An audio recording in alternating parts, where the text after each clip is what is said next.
Welcome to the Mind Tricks Radio Distortion of the Day. This is where I explain and discuss in under 10 minutes basic concepts in clinical psychology that I hope you will find practical and useful in your life.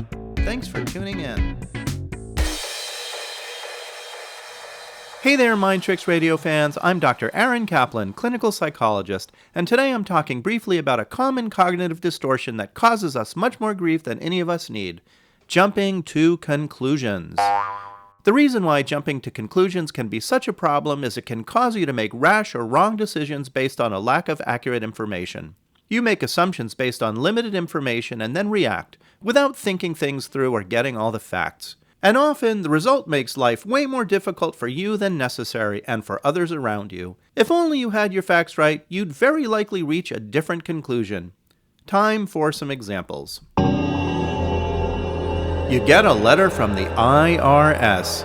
There it is, staring you in the face on your living room coffee table like a bad omen. What could it be about? Panic sets in. Are they questioning the value of the popcorn maker you donated to Goodwill and declared on your tax return? Did they find out about that $800 you earned but didn't declare when you sold your ceramic fairy whistles at the craft fair?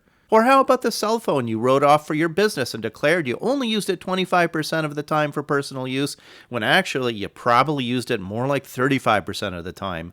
They've got you in the crosshairs, and you're probably going to jail. Anyway, you just want to shove the notice under the pile of mail and ignore it. Maybe it'll just go away. I'm on a job interview, and I'm pretty nervous. I think it's a bit of a stretch to get this job in the first place because I'm new and inexperienced in the field.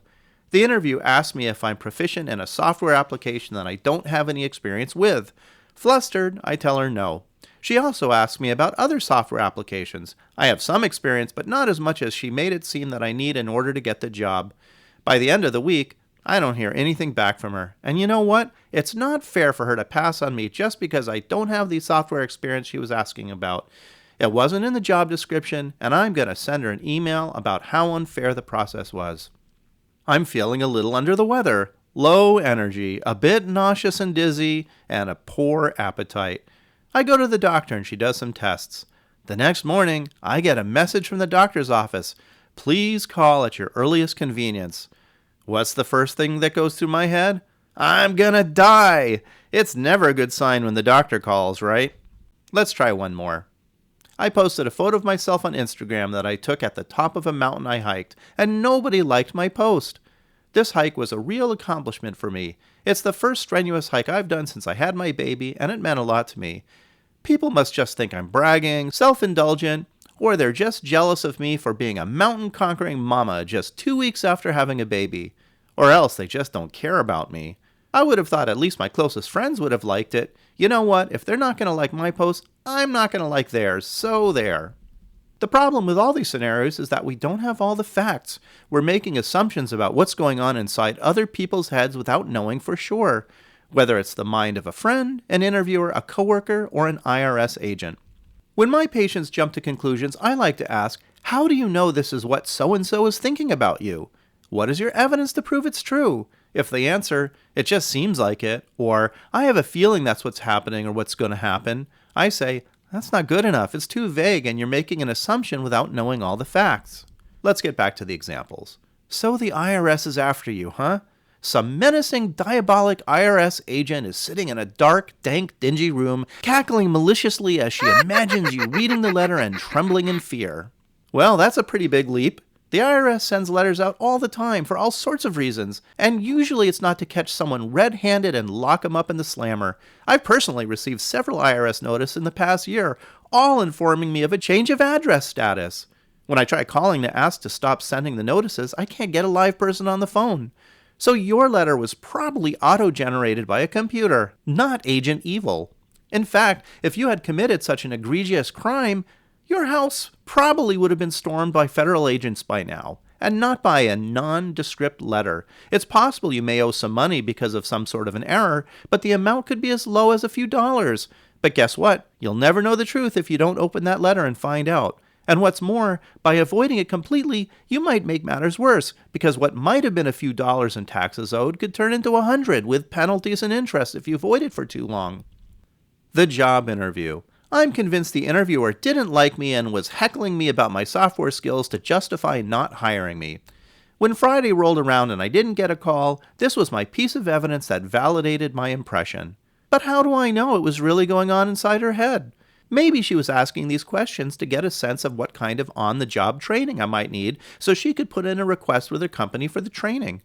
Maybe she wanted to know my skill set to figure out how to best utilize me in the company. And maybe she was just too busy, overworked, and overwhelmed, like so many of us, to get back to me by Friday.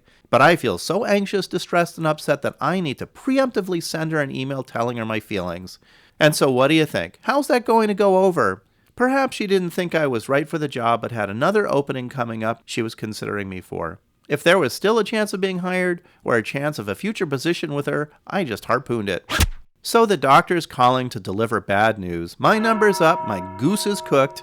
Why even bother calling the doctor back? Might as well book that trip to Tasmania I've always dreamed of while I still can. Hey, I think you know where this is going. The doctor could have been calling for any number of reasons. Maybe the labs were invalid and I need to do a do-over. Maybe she's calling to reschedule my follow-up appointment. And maybe she's calling to give me good news about my lab work. There's any number of possibilities, so concluding the news is bad without having all the facts just doesn't make sense. Certainly avoiding calling the doctor back because I don't want to hear bad news doesn't make sense, because she obviously has something important to tell me regardless of whether the news is good or bad. I'm closing off my options in any scenario if I don't even know what it's really about. Let's talk about the Instagram post. Sure, we all like validation. It's nice to have people like our social media posts. But does it mean our friends and followers don't like us if they don't click the like button? Maybe they're busy. Maybe they saw the post, liked it, but didn't think or were too busy to click the like button. Maybe they've been too busy recently to obsess over their social media. And let's face it, conquering that mountain means a lot more to me than to anyone else. So even though I was excited to make it to the top, it doesn't mean that anyone else will feel the same way about it. But taking offense to the lack of likes and consciously deciding to ignore my friend's post does what? It creates an artificial drama in my head between me and my friends when the conflict doesn't actually exist. Look, you can't read minds and you can't predict the future. If you could, you'd be sitting at the blackjack table in Vegas outwitting the dealer at every hand. You'd be one step ahead of everyone else because you'd always know what they were thinking before they spoke. While mind reading and future predicting might be a popular TV sci-fi series gimmick, we can't do it, so don't convince yourself you can. Listen, when it comes to jumping to conclusions, hit the pause button, get the facts, and don't make assumptions. If you don't know what's going on inside someone's head, what they mean, and what their intentions are, ask them. Get clarification. And please, don't make any rash decisions based on your assumptions before getting the facts. You'll be glad you waited and that you didn't make the situation worse than it needs to be. Things usually blow over before they blow up, so don't blow it up yourself. Thanks for listening to this week's Distortion of the Day. I'm Dr. Aaron Kaplan, and I wish you the best in cognitive clarity.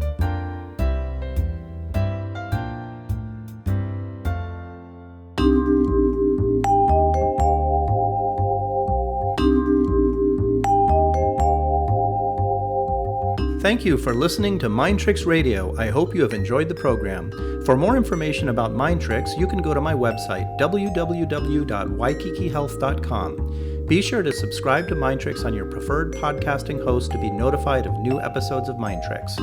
Please take some time to give Mind Tricks a good rating and review wherever you're listening. It really helps get the word out to new listeners. And please like and share Mind Tricks posts on Twitter and Facebook by following your host, Dr. Aaron Kaplan.